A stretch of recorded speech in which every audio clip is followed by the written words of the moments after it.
dem leen gaaw ngeen abonné ci chaîne bi di MDTV 313 bépp jàngale ab am njëriñ rekk lañ ci dugal ngeen partage ko bu baax a baax ñépp mën see jot jërë ngeen jëf. bismillahi rrahmani rrahim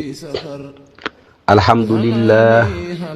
wasalaatu wasalaamu ala rasulillah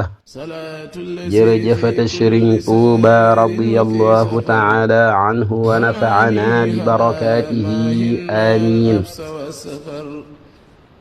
salaatu alladi fi kulli shahrin wa fi safar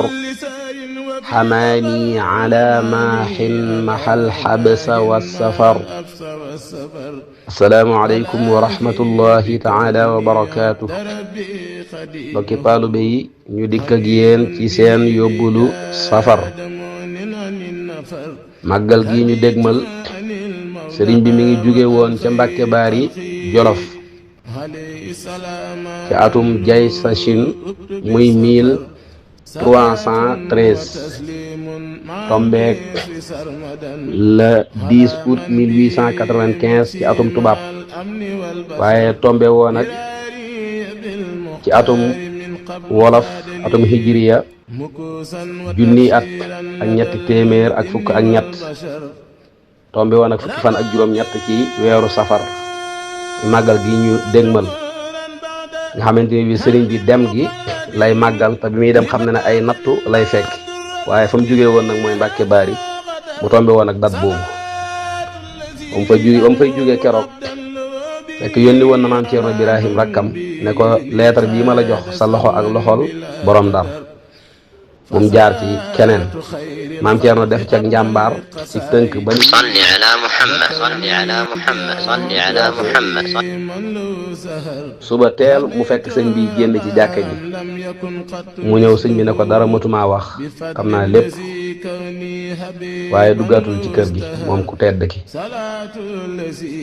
war fas wi woo Cheikh Mouhamadul Moustapha Cheikh Mouhamadul Fadil mu ñëw mu jël see ay loxoom teg ci seeni bopp yeneen dénk naa leen yàlla mun la ko sëriñ Fàllu nettalee daa di dem duggaatul ci kër gi am demee fa la jaar kokki jaar jeewal tubaab bi bëggoon mu continuer mu am ndigalul boroomam ci ne day fanaan keroog bi nga xam ne seen chef bi dégmal si na ko ngir bëgg koo forcer sëriñ bi da koo wan ginnaaw jàng bismillahi rahmaani rahim juróom fukki yoon mu nooy nepp ne ko doo bëgg mu ne ko fanaan sëriñ bi suba teel sëriñ bi yee leen moo tax mu ne aaya inna waliya allahu alladi nazzala alkitaaba wa huwa yatawalla saalihin moom la fanaanee jàng keroog moom la sëriñ Musaa Ka naan inna waliyal ilahu laaya ja la daam fanaane ba ca saalihiina ja ba mu xëyee jeewal nag la jël saxaar la dox daal di dem Louga foofu la jëlee saxaar dem Ndar moo tax ca jeewal jooju inna waliyallahu jooju aaya boobu sëñ bi doon jàng moom lay junj ca mujjug ay yasaminillahu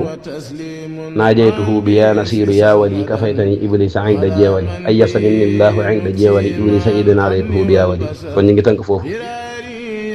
ñaan yàlla ñu àgg jàmm ca màggal ga te daje ca ngërëmal sëriñ bi wa axiru daaweena alhamdulillahi rabbil alamin wassalaamu aleykum wa rahmatullahi taala wa barakaatu. dem leen gaaw ngeen abonné ci chaîne bi di MDTV 313 bépp jàngale ab am njëriñ rekk lañ ci dugal ngeen partage ko bu baax a baax ñépp mën see jot jërë ngeen jëf.